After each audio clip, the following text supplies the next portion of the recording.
Boa tarde, boa noite a todos. Nós vamos dar início a mais uma live. A última live que eu vou fazer da semana, desse período, sobre religiões. Eu só queria... Hoje a gente vai falar um pouquinho sobre religião como fenômeno social e como fenômeno do entretenimento, da esperança. E eu resolvi fazer algo inédito, que é falar um pouquinho sobre algumas religiões de matriz africana, pelo menos as mais famosas do Brasil.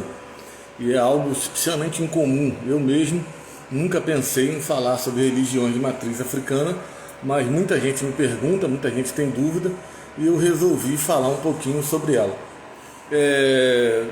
Lembrando a vocês aí que eu estou fazendo essa live porque nessa semana estou lançando o meu próximo livro, que é o livro Reflexões de um Observador, ensaio sobre Deus, religião e espiritualidade.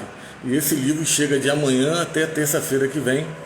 E eu quero mandar um abraço ao meu amigo aí, Evandro e tal, a Jassa que está aí. Então, a partir dessa semana aí, eu estou com mais um lançamento de livro e eu espero que vocês gostem do trabalho. Então, pessoal, a gente vai falar um pouquinho sobre religião como fenômeno social. Lembrando que eu já falei sobre religião como fenômeno universal, que quer dizer que a religião se encontra em todos os tempos, povos e em todas as civilizações. Já falamos da religião como fenômeno da colonização, que é o caso do Brasil. E hoje eu vou falar sobre religião como fenômeno social. Primeiro eu queria começar essa live com uma provocação. Uma provocação muito legal que o Leonardo Boff fez ao líder budista tibetano Dalai Lama. O Leonardo Boff, ele conta uma história magnífica, que ele se encontrou com um líder budista tibetano Dalai Lama nos Estados Unidos. E eu quero mandar um abraço aí para minha amiga Andréa Logão, para o Pedro e para o Hamilton que está vendo aí, o Pedro Everton. Então, só voltar aqui para vocês entenderem. Então, o Leonardo Boff conta uma história muito legal, que ele se encontrou com o maior líder, o líder budista mais famoso do mundo, o Dalai Lama, nos Estados Unidos. E o Dalai Lama era a grande estrela do congresso de grandes líderes religiosos mundiais. Isso pelo fato de que o Dalai Lama tinha acabado de receber o Prêmio Nobel da Paz. Então ele se tornou a estrela do congresso. E o Leonardo Boff, que é um teólogo brasileiro, teólogo da libertação, católico, ele falou que ele virou para o Dalai Lama e fez uma pergunta para o Dalai Lama. E a pergunta que ele fez foi a seguinte: santidade, qual é a melhor religião? E ele esperava que o Dalai Lama respondesse, o que é óbvio. A melhor religião é o budismo tibetano, ou as melhores religiões são as religiões orientais. E é uma resposta que toda pessoa sincera daria, que a melhor religião é obviamente a sua, a que você frequenta. No entanto, o Dalai Lama olhou para ele, percebeu a maldade na pergunta, que foi uma pergunta extremamente maldosa, e o Dalai Lama responde o seguinte: a melhor religião é aquela que te aproxima de Deus, é aquela que te torna mais compassivo, mais ético, mais respeitoso, mais amoroso e mais solidário. A religião que conseguir isso de ti, ela é a melhor religião. E o que é interessante nessa resposta magnífica dele é isso: é que a religião só tem valor para você se ela te transformou num ser humano melhor. Se a religião que você frequenta, o que você faz parte, não foi capaz de transformar você em um ser humano melhor, essa religião obviamente não serve para você. Essa religião para você foi uma grande perda de tempo. E o Dalai Lama deixa claro isso: a melhor religião é aquela que te muda por dentro, é aquela que te aproxima de Deus, se torna mais ético, mais solidário. Então, se a religião não conseguir fazer isso com você, é porque, obviamente, você não está numa religião que emprestou valor à tua existência. E o Leonardo Boff diz que vira para ele maravilhado com a resposta, e até hoje ele fala essa resposta do Dalai Lama para todo mundo, que a melhor religião é aquela que te faz melhor, é aquela que te aproxima de Deus. E o que é interessante para começar é isso: é que a religião só é boa quando ela é capaz de melhorar a tua existência. Se ela não for capaz de melhorar a sua existência, ela não é boa, muito pelo contrário, ela é um mal para você. Uma outra questão que eu queria falar aqui logo de início é em relação à questão da intolerância religiosa, que cada dia que passa está pior. Hoje mesmo, meu amigo Lídio, que está do meu lado aqui, ele me falou que hoje ele viu uma reportagem de manhã que mais um centro de Umbanda foi destruído no Rio de Janeiro pelos famosos traficantes evangélicos da facção criminosa TCP, que tem expulsado os umbandistas e os candomblecistas dos morros. Então, mais uma atitude extremamente abjeta que tem ocorrido no Brasil inteiro. E só lembrando a vocês que eu sempre digo o seguinte, que a raiz da intolerância religiosa é a palavra verdade, porque as religiões elas trabalham com esse conceito de verdade, de possuírem a verdade. E quando uma religião ela se diz possuidora da verdade, a outra necessariamente tem que estar com a mentira. Então, por exemplo, quando uma pessoa que acredita num Deus só, que é monoteísta, ela afirma que o seu Deus é verdadeiro, ela está também afirmando que todas as outras divindades são falsas. Então a raiz da intolerância religiosa está nessa palavra verdade, porque quando eu possuo a verdade, o outro necessariamente tem que estar com a mentira, sobretudo no que tange a religião. Por isso que todas as religiões, principalmente as monoteístas, elas são extremamente intolerantes, por eles trabalharem com essa ideia de possuírem a verdade. E como elas acreditam num Deus só, se o meu é verdadeiro, as outras divindades necessariamente são falsas ou são manifestações do diabo. Então essa é a raiz de toda a intolerância religiosa. É quando você tem essa crença de que você possui a verdade e o outro, ele necessariamente tem que estar com a mentira. Uma outra questão que eu sempre falo sobre intolerância religiosa é o seguinte, quero mandar um abraço aqui para a Andresa, a Ana, a Beatriz, o Ailson aí, o Moisés, que é meu parceiro de live, que fez uma live com o pastor Areovaldo Ramos, que foi excepcional. Eu só voltando aqui, a intolerância religiosa é algo muito interessante, por quê? Porque as pessoas confundem tolerar com concordar, ou seja, eu não sou obrigado a concordar com ninguém, mas eu sou obrigado a respeitar o outro. Ou seja, tolerar é totalmente diferente de concordar. Eu posso, mesmo não concordando com o outro, respeitar as ações dele, respeitar a crença dele, respeitar a vida dele. Agora, por isso que é totalmente distinto. Concordar é uma coisa, tolerar é outra totalmente diferente. Tolerância tem a ver com respeito e não com concordância. E a caracterização da intolerância religiosa é você agredir, humilhar, quebrar objeto de culto e muitas das vezes até matar praticantes de outras religiões. Então a intolerância religiosa é um mal social terrível. Então eu queria falar um pouquinho agora sobre religião como fenômeno social. Então, a primeira coisa que eu gostaria de falar é a religião como instrumento de coesão social. Ou seja, toda sociedade, todo grupo religioso, ele gera o que nós chamamos de coesão, que é quando um grupo ele não tem muito o que o Durkheim chama de anomalia. Esse grupo é muito mais coeso. Então vou dar um exemplo. A religião mantém a sociedade coesa, garantindo que não haja conflitos sociais, sobretudo entre a classe dominante e dominados. Então a religião ela tem esse grande papel na sociedade, que é de manter essas classes coesas. Um abraço ao meu amigo aqui, o Mark Bonner. Ele bolou aqui, ó, religião é um nível de espiritualidade, cada um tem o seu. Com certeza, cada um tem a sua. Só que nem sempre as pessoas respeitam a religião do outro e a escolha do outro. Esse é o grande problema da questão religiosa. Então, a religião ele é um instrumento de coesão social e por isso também ela pode ser um instrumento de alienação social. Por quê? Porque a religião sempre foi usada para minimizar conflitos de classe. Então, por exemplo, quando o Karl Marx vai dizer que a religião é o ópio do povo, ele está falando isso por quê? Porque a religião do seu período, lá do século XIX, é aquela religião que dizia para o pobre, usando o versículo de Jesus, lá em Mateus 5, que o pobre deveria aceitar sua condição de pobreza porque o reino dos céus estava guardado para eles. Ou seja, a religião fazia com que os pobres aceitassem a sua condição de miserabilidade e não lutasse contra os opressores, e não lutasse contra a classe dominante. E é por conta disso que o Karl Marx vai chamar a religião de ópio do povo. porque a religião, ao mesmo tempo que ela gera essa coesão social, ela também aliena as pessoas por outro lado. Então esse é um grande problema que a religião tem. Agora, em relação à coesão, o que é interessante ressaltar é o seguinte: um país como a Índia, que tem uma religião predominante, que é o hinduísmo, ela é uma sociedade muito mais coesa, com menos conflitos, do que uma sociedade brasileira, que nós temos centenas de credos, centenas de religiões diferentes. Então, quanto mais credo um povo tem, maiores são os conflitos sociais e maiores são os conflitos de interesse. Quanto menos religiões esse povo tem, mais coesa é essa sociedade. Isso é uma questão que se tem que ressaltar.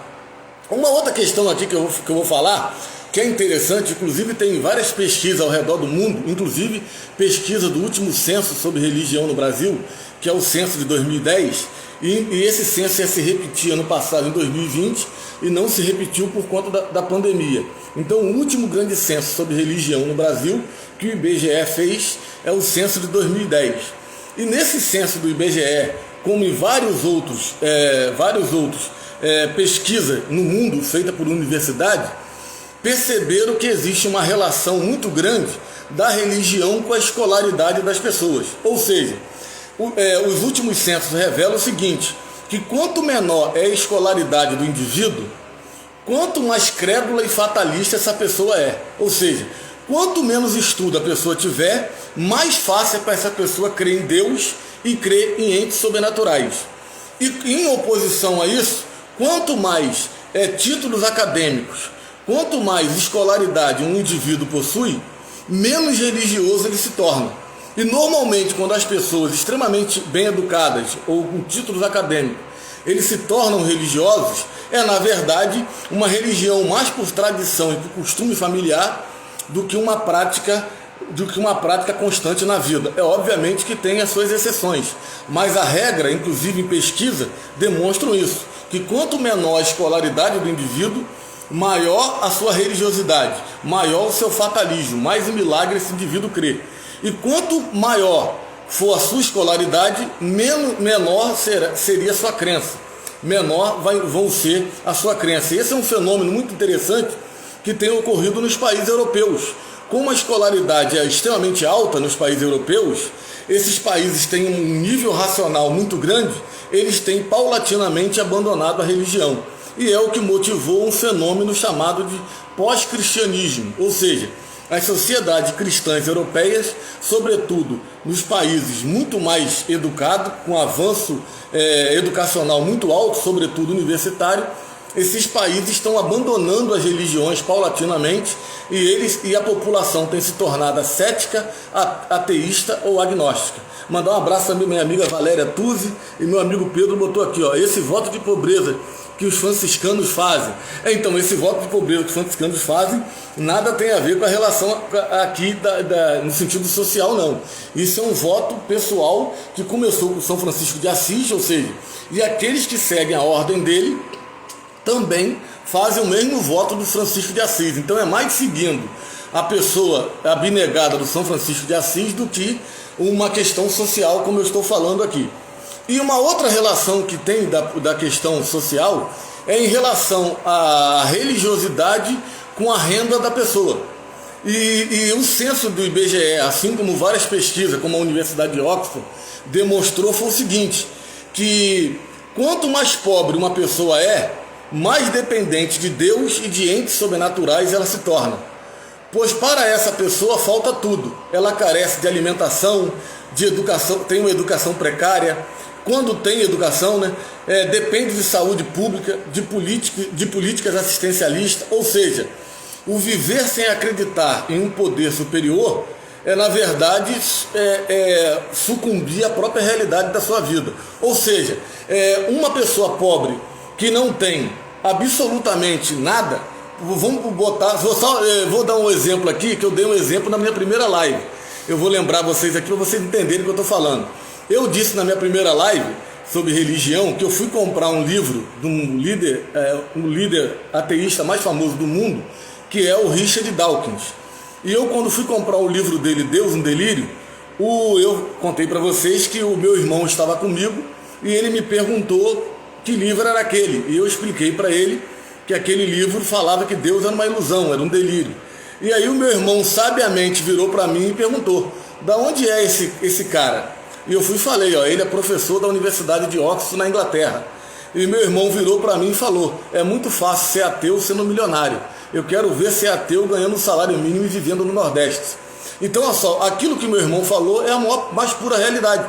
Ele está dizendo o seguinte: quando a pessoa é pobre, ela carece de tudo, então ele não tem saúde de qualidade, ele não tem nem uma alimentação, até a alimentação dele é precária, essa pessoa necessita de ajuda, e essa pessoa, obviamente que ela vai procurar entes sobrenaturais, ela vai procurar a religião, e a religião nesse sentido faz um grande serviço, porque a religião, o que ela faz? Ela tem, muitas religiões faz um belíssimo trabalho de caridade, de assistência social, e com isso ajuda muita gente.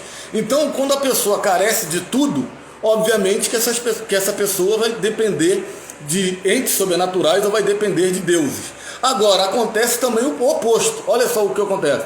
Em contrapartida, quanto mais posses uma pessoa tem, menos dependente de Deus ela será. Ou seja, as pessoas mais ricas, as pessoas milionárias, bilionários, como esses caras compram de saúde a sexo, eles compram de tudo.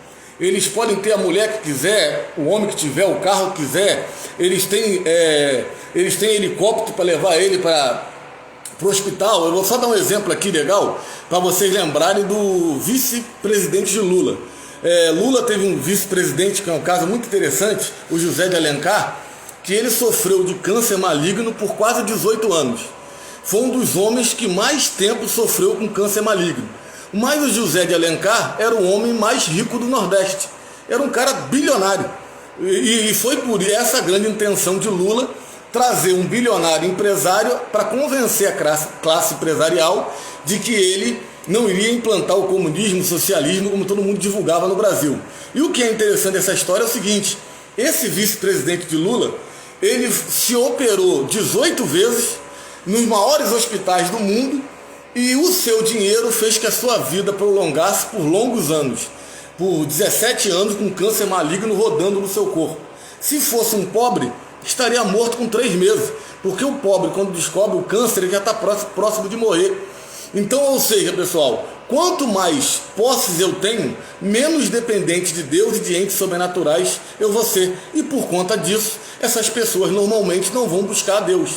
Vou só dar um exemplo aqui, minha amiga Valéria Tudo botou aqui, antes de ler a pergunta dele da Gisele, eu vou só comentar com vocês algo interessante para a gente comprovar isso.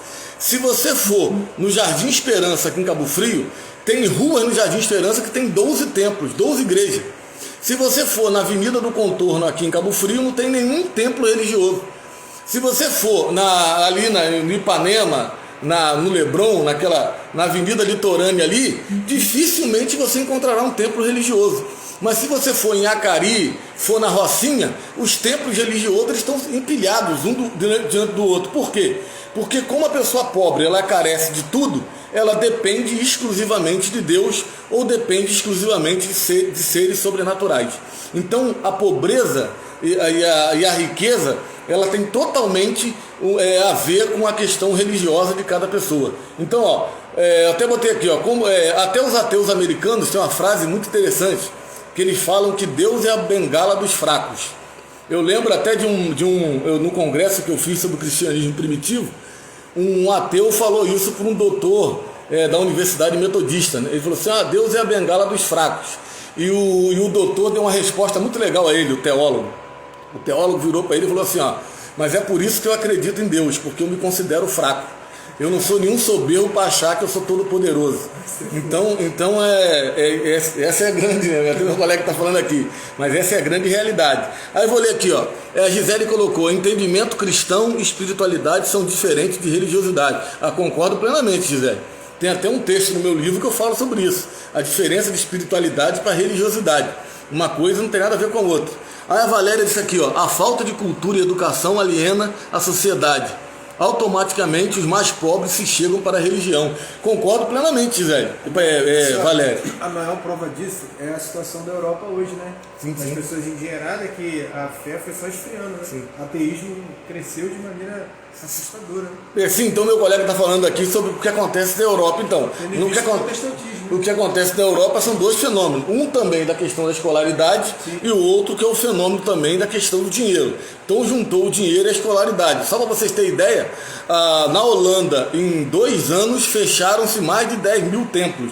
Então vários templos estão sendo vendidos, uns para virar bares, boates, para virar museus e etc. Então é a grande falência do cristianismo provocado pela questão da alta escolaridade e também por conta da riqueza, da produção de riqueza nesses povos. Então aqui, ele perguntou aqui, o que você acha do pastor Henrique Vieira? Então esse é um dos poucos que eu gosto muito. Eu gosto muito do pastor Henrique Vieira, assim como eu gosto muito do Ed René Kivitz, Caio Fábio, Ricardo Gondim. Eu acho que são aqueles que ainda nadam contra a maré. Uma outra questão aqui, pessoal, uma outra análise da religião, é a análise da religião no sentido de ser um fenômeno da esperança. E tem tudo a ver com o que nós falamos agora, com a questão da pobreza, com a questão da baixa escolaridade e também com a questão de doenças, com a questão de miséria, com a questão de depressão e inúmeros problemas sociais. Ou seja, a religião como esperança. Ou seja, se nós percebermos a temática das pregações vinculadas nas religiões, sobretudo as que mais crescem no Brasil, as religiões neopentecostais, a temática é sempre pautada na esperança, em promessa de prosperidade econômica, cura divina e uma vida melhor nessa terra. Até o Rubem Alves vai chegar a dizer o seguinte, que ele vai dizer que protestantes e evangélicos não são o mesmo grupo. E ele vai dizer que uma das diferenças marcantes é essa, é que enquanto o protestante ele precisa, assim como o católico, ele precisa dessa pregação que visa o inferno, os neopentecostais, eles estão muito mais preocupados em uma pregação voltada para a terra. E é esse o grande motivo do sucesso deles. Ou seja, eles têm uma pregação de esperança voltada para essa terra e voltada para uma vida melhor nessa terra. E é esse o grande sucesso do movimento neopentecostal. Eu sempre digo nas minhas aulas sobre religião o seguinte, as pessoas acham que a igreja evangélica ela tem crescido muito no Brasil. E isso é um erro. Não é todo o segmento evangélico que tem crescido no Brasil. O movimento evangélico protestante histórico, batistas, presbiteriano, congregacional, esse movimento está em decréscimo. Quem tem crescido muito no Brasil é esse movimento pentecostal e neopentecostal que, sobretudo, prega a prosperidade nessa vida, a prosperidade nessa terra, que prega a cura divina e prega uma vida melhor nessa terra, e não no porvir e não no céu. Então esse é o grande sucesso dessas religiões. Ou seja, a religião nos dias de hoje, ela se tornou autoajuda. Ela nada mais é do que autoajuda. Tem até um Ed René Kivitz que fala, eu não quero autoajuda, eu quero ajuda do alto. Mas na verdade a religião se tornou igual os livros de autoajuda, 7 passos para aquilo, 10 passos para aquilo outro, sempre uma visão de promessas de uma vida melhor nessa terra, e não o que o cristianismo fazia no passado. O apóstolo Paulo mesmo vai dizer o seguinte, se nós esperarmos somente nessa terra, somos os mais miseráveis de todos os homens. Ou seja, a visão que ele tinha era de uma vida melhor, não nessa terra, mas uma vida melhor no porvir. Por isso que ele dizia que o morrer era Cristo, e que o viver era Cristo e o morrer era lucro. Então é totalmente voltada para o mundo espiritual. Então a religião se tornou autoajuda, pois em tempo de crise e desgraça na vida pessoal, familiar e social, nada melhor do que ouvir palavras que nos estimulem a vencer na vida. E isso as religiões fazem muito bem, sobretudo essas religiões que eu citei, as religiões neopentecostais e pentecostais. Uma outra questão para falar sobre a religião como fenômeno social tem a ver com a religião como fenômeno do entretenimento. Ou seja, a religião é uma excelente saída para o entretenimento. Eu até citei na minha primeira live, quando eu falei do município que eu sou professor concursado, lá em Carapebus. Carapebus é uma grande roça, é um lugar que não tem absolutamente nada. E nós temos milhares de cidades do Brasil que não se tem absolutamente nada, que não tem nada para a população jovem, que não tem nada para o adolescente, e que a religião é a única grande saída do entretenimento. Ou seja, as pessoas compram roupa para sair simplesmente para ir à missa, para ir à quermesse ou para ir a um culto evangélico. porque a sua cidade não proporciona nada de lazer e nada de entretenimento para as pessoas. Então, diante de cidades, bairros e localidades que não proporcionam às pessoas, sobretudo aos jovens, acesso fácil e barato à diversão e ao lazer, as religiões, principalmente as que articulam bem a musicalidade, ganhará espaço e crescerá, pois elas, desde o passado remoto da civilização humana, continuam com seus cultos, festas e procissões sendo a melhor saída para o entretenimento populacional. Ou seja, a religião ela é espetacular no sentido de promover esse entretenimento. E é isso, eu até citei nessa primeira live minha, essa grande questão. Você vê que Cabo Frio, antes de ter o shopping Parque Lagos, qual é a saída que o jovem tinha? O jovem, a única saída que ele tinha era ir para o templo, para a igreja. Agora, quando você tem um shopping como aquele, que tem 8 salas de cinema e inúmeras atratividades para os mais jovens, começa a disputar com as religiões, com uma cidade como Rio de Janeiro e São Paulo, que tem grandes teatros, grandes programações musicais, inúmeras boates, que tem estádio de futebol, que aos domingos tem o Flamengo para o cara assistir jogar, tem o São Paulo e o Corinthians. Então é uma grande rivalidade para a religião. Mas quando não há nada disso, a religião se torna a melhor saída para entretenimento. E essa que é a grande questão aqui. Então essa é uma questão que a gente tem que ressaltar. Então, como eu falei, é a primeira live minha que eu vou falar um pouquinho sobre as religiões de matriz africana.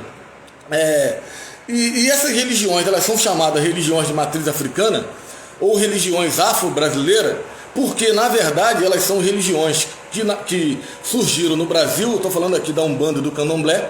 No entanto, elas são um pouco diferentes, por mais que a maioria das pessoas consideram que essas religiões são sinônimas, assim como os bolsonaristas consideram que socialismo e comunismo são sinônimos.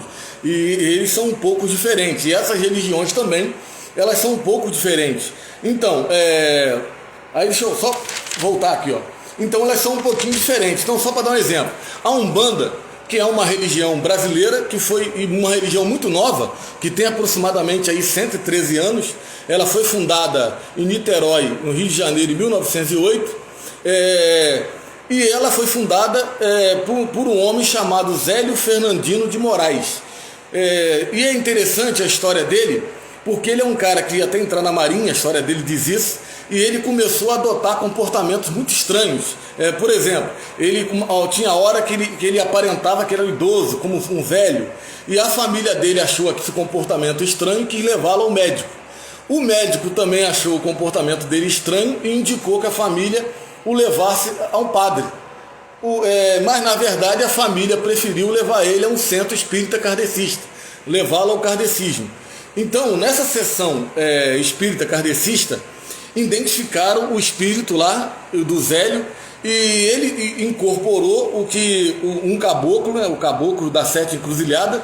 Ele incorporou esse espírito e inclusive, quando ele incorpora esse espírito, ele sai do centro, ele pega uma rosa branca. Quando ele volta para o centro espírita, vários outros médios vão se manifestar, e ele se revela que ele era o caboclo da 7 encruzilhada, e anunciou que ele voltaria no outro dia na casa do Zélio, e no outro dia, de fato, às 20 horas, ele se manifestou na casa do Zélio, desse primeiro médium umbandista, e ali ele criou a religião Umbanda. E o que é interessante é o seguinte, assim teve início a religião, que tem como líderes, a religião Umbanda tem normalmente como líderes sábios, preto-velhos e caboclos, que deveria dar assistência aos mais necessitados sem pedir nada em troca. Então ela é uma religião que prega a caridade e prega sobretudo o amor ao próximo. O que mais existe sobre a Umbanda é inúmeros preconceitos sobre ela. Então foi também o caboclo que decidiu que os médios deveriam usar roupas brancas, em locais que as pessoas deveriam seguir os preceitos cristãos, ou seja, os preceitos de Cristo. Aí surge aquela pergunta, mas seria a Umbanda uma religião cristã?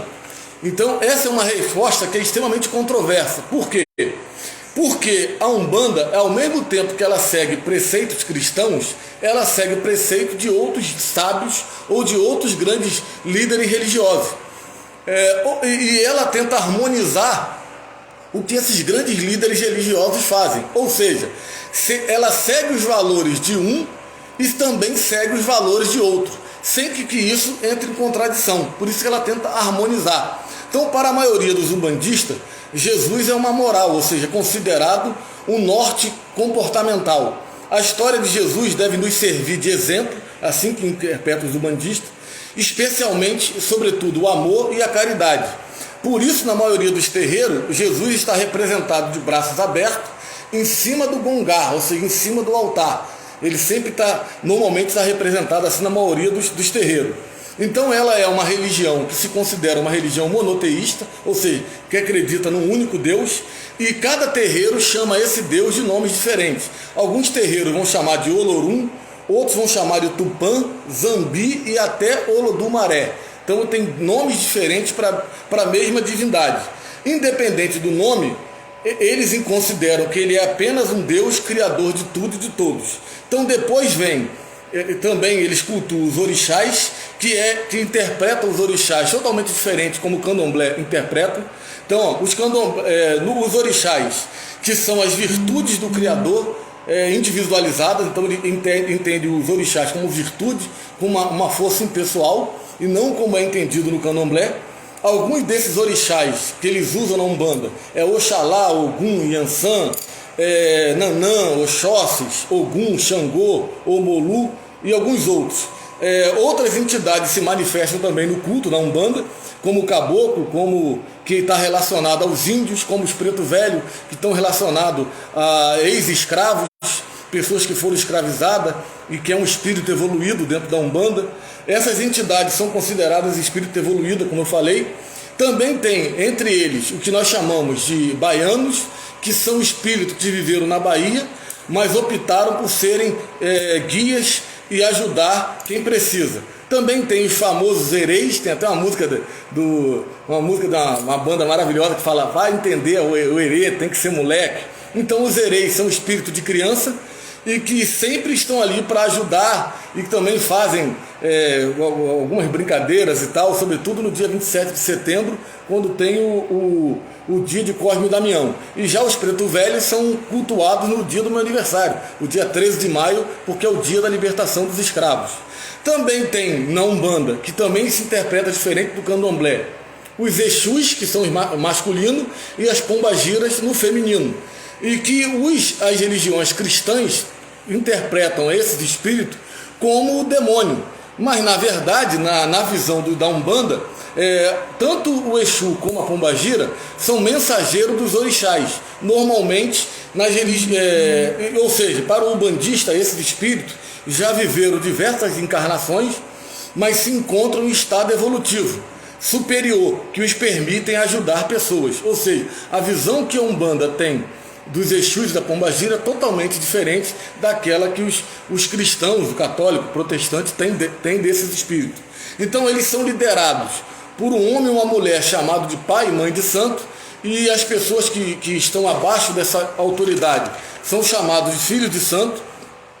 E os rituais da Umbanda toca-se atabaque, como todo mundo sabe. Eles cantam em português, diferente do candomblé, que normalmente cantam num dialeto africano, e além de ter diversas incorporações, o que é interessante. Então, o que é também interessante sobre a Umbanda é que ela não possui nenhum livro sagrado. Então a Umbanda não tem uma Bíblia, não tem um Alcorão, ela não tem nenhum livro sagrado, e os seus adeptos, eles são livres para estudar todo e qualquer livro sagrado de qualquer outra religião. Eles consideram que sagrado é toda a criação, ou seja, para ele o que é sagrado é a floresta, para ele o que é sagrado é o mar, é os seres humanos, os animais. Então eles têm a criação como algo sagrado. Tudo para eles é obra de Deus e, portanto, são seres sagrados. A criação é sagrada. Então, para eles o convívio e respeito à criação nos ensinam nossos princípios. Não precisa de uma cartilha para dizer como fazer. Ou seja, ele não tem uma cartilha como a Bíblia. Então eles não têm livro sagrado, e com isso também eles não têm nenhuma dogma, nenhuma grande regra. E eles se baseiam muito na caridade e no amor ao próximo. E como eu falei, a Umbanda é uma religião livre. Cada terreiro é desenvolvido um trabalho espiritual subjetivo, ou seja, o terreiro pode ser diferente do outro, nenhum terreiro segue o que o outro terreiro segue, existe uma liberdade em relação a isso, por isso que cada terreiro ele tem uma manifestação espiritual que é subjetiva, que é a marca daquele lugar. Então, por não terem dogmas, muitos pensam que a religião não tem fundamento ou princípio, o que é um grande erro. Na verdade, o que os orientam são regras básicas de bom senso, respeito ao próximo e cuidado por nós mesmos. Em síntese, praticamente, princípio de amor em todas as atitudes e conduta. Então é isso aí que é o que marca a Umbanda. E a Umbanda é bem diferente, por exemplo, do Candomblé. Ela tem uma diferença muito marcante aí do que nós chamamos de Candomblé, porque o Candomblé é uma religião afro-brasileira, derivada de cultos tradicionais africanos, na qual a crença num ser supremo, que normalmente eles chamam de Olorum, o Mauê, o Nizambi, ele tem esses nomes distintos aí, e dependendo da nação, ou seja, cada tipo de candomblé. E o culto dirigido à força da natureza personificada na forma dos ancestrais, que são os orixás, que são ancestrais divinizados, ou voduns, ou outros terreiros vão chamar de inquices, dependendo também da nação. Os candomblecistas também se dizem monoteístas, acreditam na existência da alma e na vida após a morte. Candomblé significa dança, cultua os orixás, normalmente por meio de danças, cantos e oferendas. E existe candomblé que tem uma linha matriarcal, que só mulheres podem ser líder. Tem outro tipo de candomblé que tem uma linha patriarcal, que só os homens podem ser líder. E tem um candomblé que é misto, que ele, tanto homem como mulher, pode ser líder. E eu que trouxe aqui algumas diferenças sobre Umbanda e Candomblé. A primeira diferença está em relação à origem e o propósito. Ou seja, o Candomblé resgata a cultura africana. No barracão, que é o nome do terreiro deles, ele não é terreiro, é barracão, se vê os costumes, crenças, dialeto, característica e visão do mundo dos africanos. Ou seja, o Candomblé está muito relacionado à África, porque é uma religião praticada pelos escravos. Enquanto a Umbanda, que se baseia na caridade, no amor, ela é uma religião brasileira e ela é uma religião sincrética, ela mistura elementos do candomblé, do espiritismo e do catolicismo. Por isso que tem o caboclo, tem o preto velho, tem também os santos católicos. Isso normalmente não vai haver no candomblé. Então, já na Umbanda, ela quer resgatar a cultura brasileira e não a cultura africana. Por isso que tem lá o índio, o escravo catequizado, o sertanejo, o malandro do morro e etc. Uma outra diferença aqui é a diferença que eles têm em relação ao orixá. Como eu falei, o candomblé e a Umbanda, eles entendem o orixá de maneira distinta. O candomblé, ele tem o orixá como ancestral divinizado. Já a Umbanda não. A Umbanda tem o orixá como força da natureza, uma energia sem forma humana. Ambos cultuam os orixás, mas os veem de forma completamente diferente. Uma terceira diferença está no atendimento aos consulentes, ou seja, as pessoas que vão se consultar no terreiro ou no barracão. No candomblé, o consulente normalmente recebe conselhos através do jogo de búzios, que é o que caracteriza o candomblé.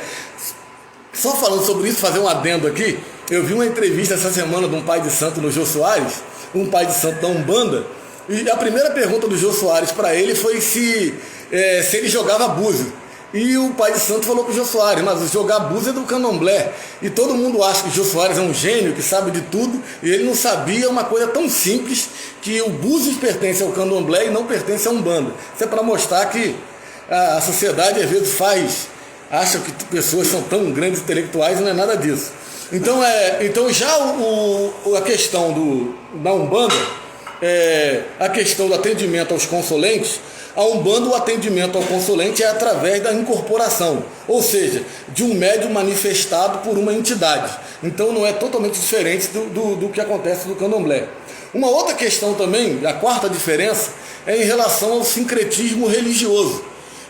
Ou seja, enquanto o candomblé tradicional não existe associação de divindades africanas com santos católicos, então, já no caso da Umbanda, existe essa total associação. Ou seja, a Umbanda tem um famoso sincretismo religioso, que é a fusão de elementos de várias religiões em uma só. Então, por exemplo, Jesus está associado a Oxalá, Yansan está associado a Santa Bárbara, São Jorge representa Ogum, ou em alguns terreiros representa Oxóssi, e assim por diante. Então, na Umbanda existe um sincretismo religioso com elementos de várias culturas, ou seja, o índio, que é o caboclo, o preto velho, que é o escravo, e também os santos católicos e o orixá.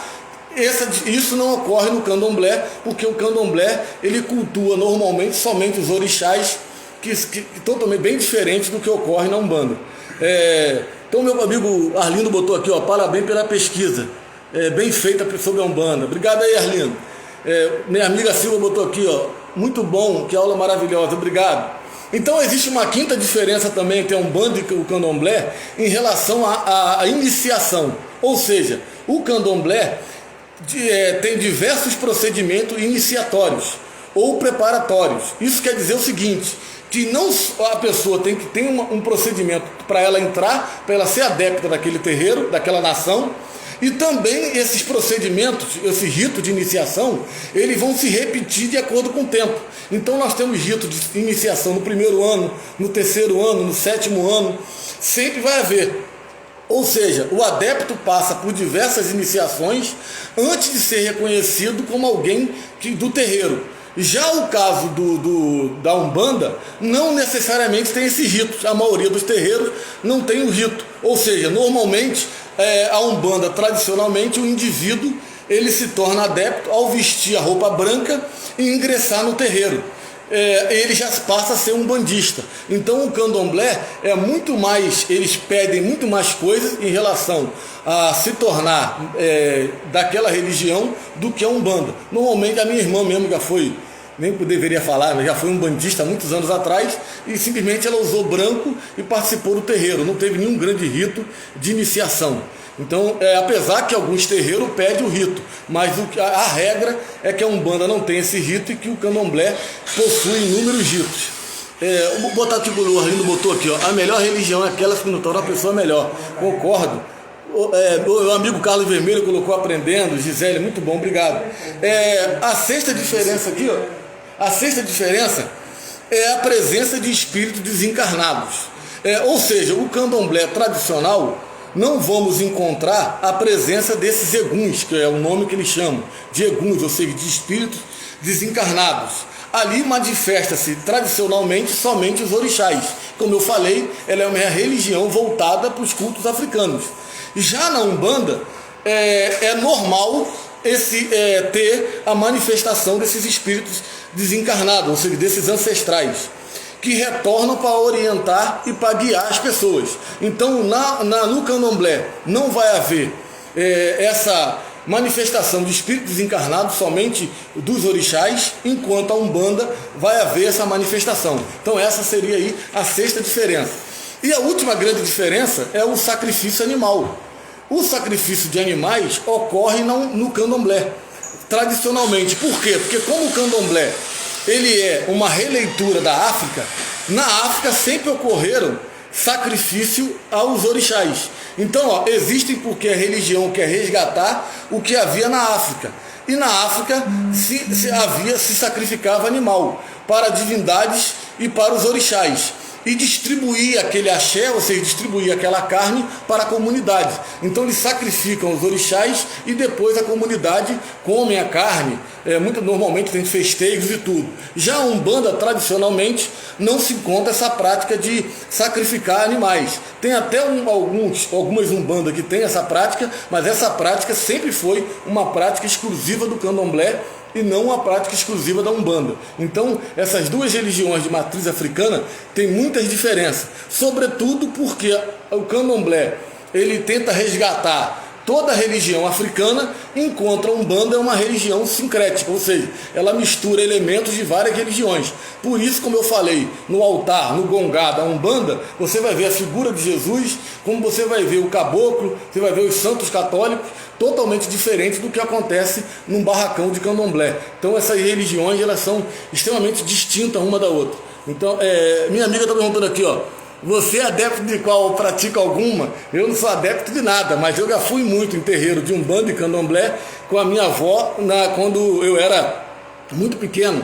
Então, assim, antes dos meus 14 anos, eu frequentava muito o terreiro de Umbanda e Candomblé. E agora mesmo eu brinquei aqui com minha esposa, que é crentona, que eu fui há um tempo atrás agora na Umbanda, que teve o maior churrascão lá, e quando tem churrasco eu tô dentro, independente da onde for. Então eu fui chamado no centro de Guaba lá, tinha um churrascão, eu fui lá e comi uma picanha deliciosa com os amigos lá da Umbanda, com os umbandistas. Então mas eu não sou adepto de nenhuma religião e eu sou cético e só dou aula de religião lá no município de Carapebus, que eu dou aula de 42 religiões por ano, porque meu concurso lá é ensino religioso não confessional. Eu trabalho com a história das principais religiões. Então eu queria agradecer a vocês aí pela audiência. Eu nunca pensei em ter falado sobre religiões de matriz africana, mas eu acho que deu para sair aí.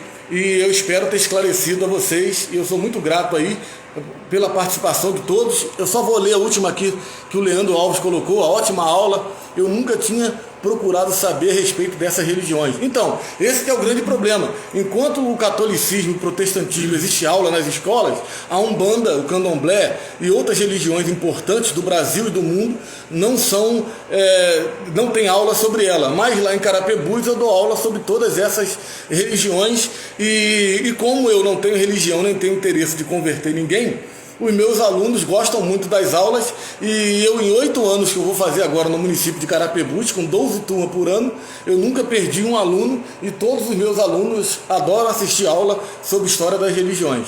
Então eu quero agradecer a todos aí, muito obrigado, boa noite a todos.